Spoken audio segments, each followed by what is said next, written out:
Hi, I'm Tara Kelly, instructor of English at the University of North Florida. In this video, I'm going to introduce you to the rhetorical situation. We can think of the rhetorical situation in terms of a triangle. This triangle is an equilateral triangle, and we use this visual just to help us remember the elements of the rhetorical situation.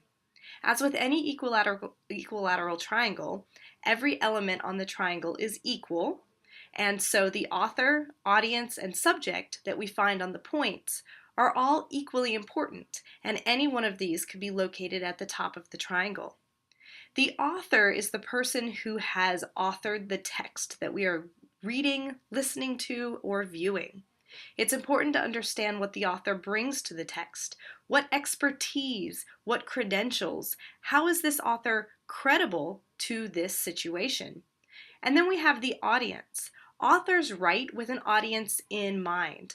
Are we, as the reader right now, part of that original audience? How did the author try to attract that audience? In what ways does the author want to keep the audience's attention? And then both the author and the audience are connected to the subject. The author is writing about the subject for a purpose, and the audience is listening to or reading about this subject for a purpose. In the center of the triangle is the purpose of the text itself.